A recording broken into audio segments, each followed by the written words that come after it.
Адсюль і пачынаецца падарожжа вясны па зямлі беларускай. Тут яна робіць першыя крокі, спачатку непрыкметныя, як і сам ельскі край. Потым на поўдні Беларусі набірае моцы і смела наперад.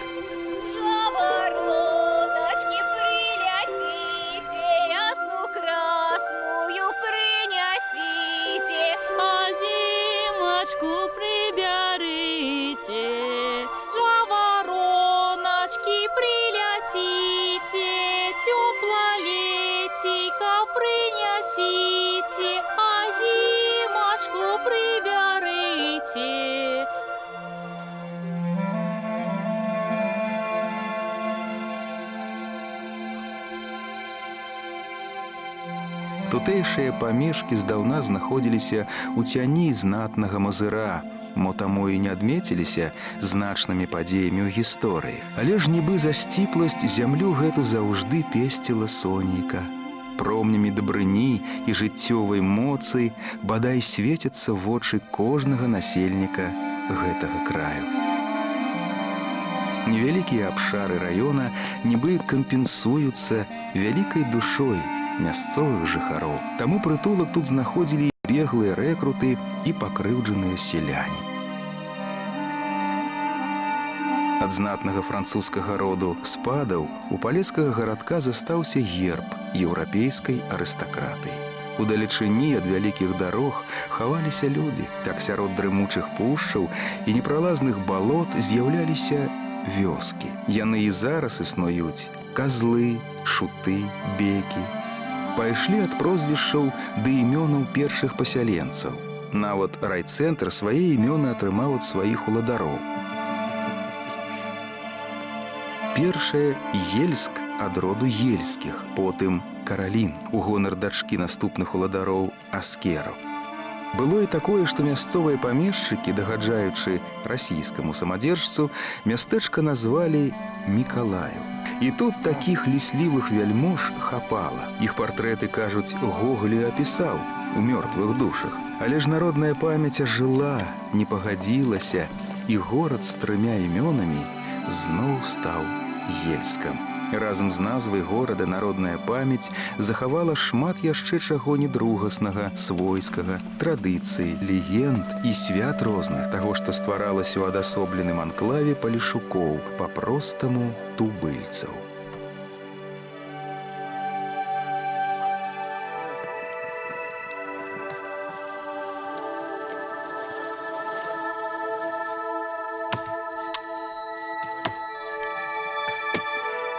Што гэта?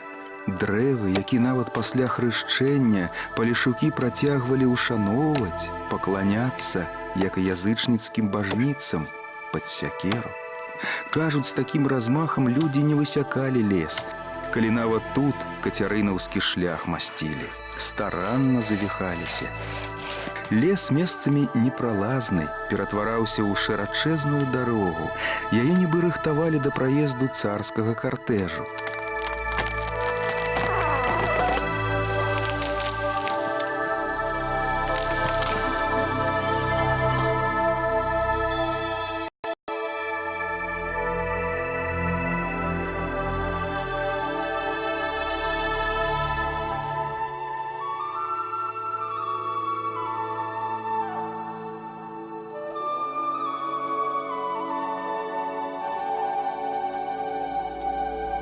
Не, хрэснага ходу у гонар нябеснай царыцы. Пераносу іконы Прасвятой Багародзіцы з вёскі Васькаўка у вёску Ельск. Так загадаў уладар мясцовых зямель, мінскі грамадзянскі губернатар Сулістроўскі. Яно ж, вядома, шмат цудаў з ёй было звязана. І як яна першы раз з'явілася, адзін з мясцовых сялян шукаў валоў, а патрапіў на цудадзейны абраз. Так на тым месцы, Васькавым востраве, мясцовы пан Аскерка пабудаваў царкву. Людзі пачалі сяліцца. вёска ўзнікла.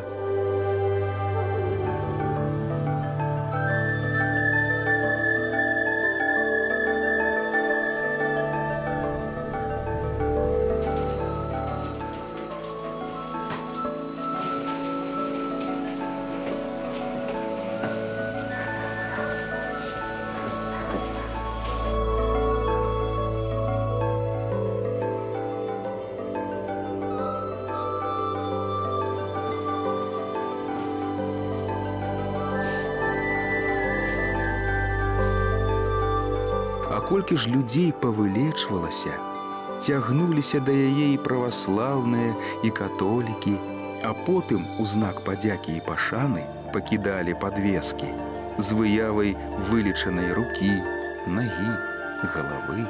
Менавіта дзякуючы іконе вёска Ельск вырасце да мястэчка, а потым ужо і горадам стане. Але ж усяму свой час. Цяпер святыню пераносяць у Ельск, Свята-Троіцкую царкву.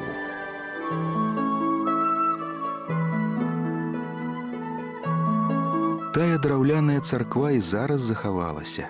Пабудаваная без адзінага цвіка, амаль за 2 стагоддзі толькі аднойчы выгляд змяніла. Званіцу дабудавалі.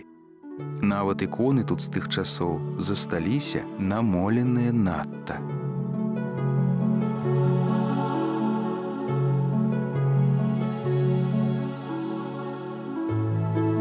Але ж самая адмысловая з іх копія цудадзейнай васькаўскай, або, як зараз кажуць, ельскай. Разам са старанна занатаванымі запісамі цудаў арыгінал іконы страчаны. Ды і копія не захавалася б, калі б паверх не нанеслі іншую выяву Багародзіцы, зараз рэстаўравалі.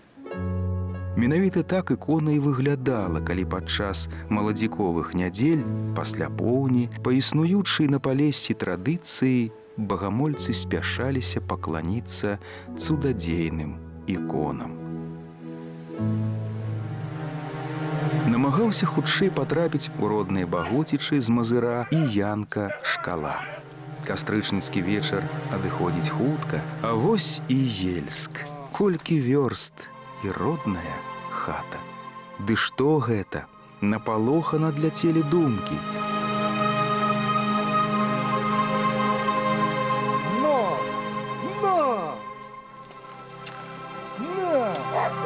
Селянін у мясцовай царкве ўбачыў незямное зянне, нібы на велікодную ўсяночную.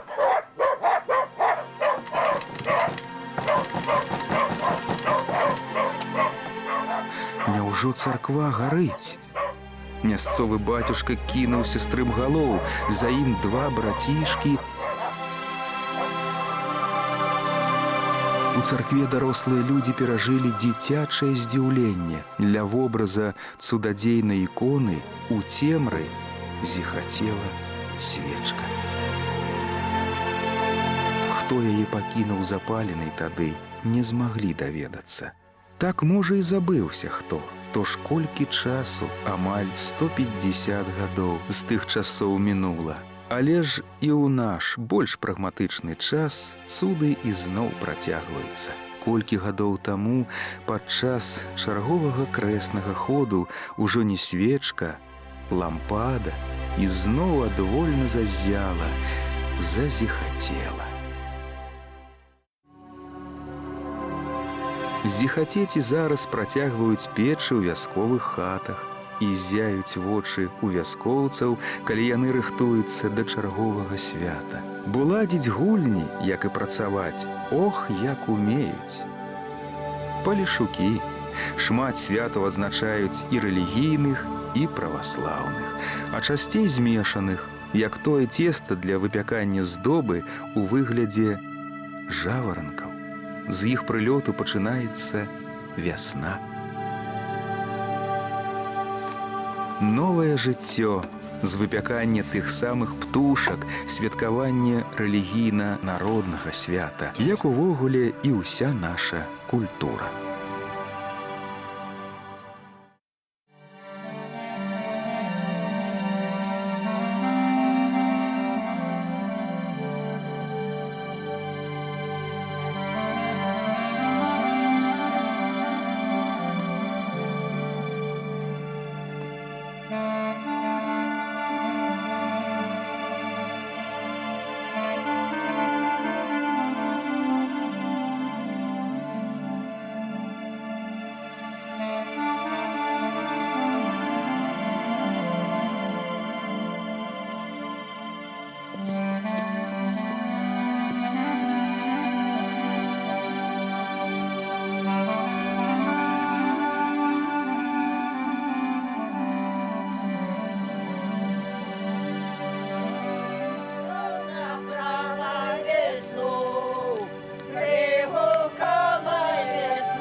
не забыліся і тут, на запавет прашчураў, чула аднесліся і да новых маральных ісцін хрысціянства. Таму абрад гукання вясны, ён тут, напэўна, з часоў першабытных стаянак, праводзяць падчас праваслаўнага свята 40 мучанікаў.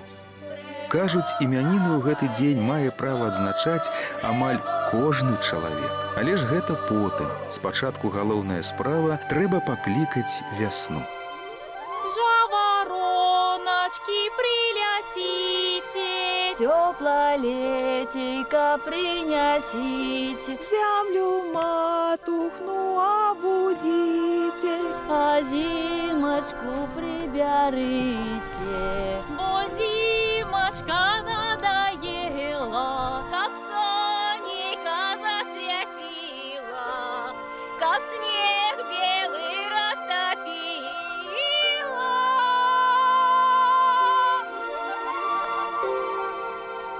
А потым ужо і радавацца святу, цеплыні, сонейку. Увогуле абуджэнню, жыццю, радавацца, як гэта можна толькі тут, на Палессі. Людзі выходзяць як прашчары бліжэй да зямлі, на ўзгоркі, лясныя праталіны, да вады, бліжэй да таго, чым даражылі. Так павялося раней з той пары, яшчэ калі з'яўлялася тая сакавітая паўднёва-беларуская гаворка «сакуны». Праўда, на жаль, у многіх месцах на гэты звычай забыліся. А тут, барані Божа, робяць тое не тэатралізавана, па-сапраўднаму. Жывуць ельскія гуканні. А ўжо потым пачаліся гульні ды ўсякія забавы, усё пачыналася з дзяцей. К вечару і дарослыя падцягваліся. Жанкі ў самае лепшае прыбіраліся, кожны стараўся з'есці аж па 40 выпечаных птушачак, зламаць 40 досак і столькі ж колаў. Усё дзеля таго, каб быць вясёлым і здаровым. Вярцелася кола сварога, надыходзіў вечар. Сонца опускалася ў калыску. Адзіосную карціну захаду упрыгожвалі птушкі, то стараліся людзі. Посцілкамі выпечаныя жаўрукі падкідывалі ў неба. Зусім хутка пасля гэтага з'яўляліся сапраўдныя птушкі. Здалёк з нябёсаў, губляючы за адлегласці, даносіліся радасныя гукі. З выраю дамоў вярталіся буслы. На сваіх крылах яны неслі вясну. Пачыналася новая гісторыя на зямлі беларускай.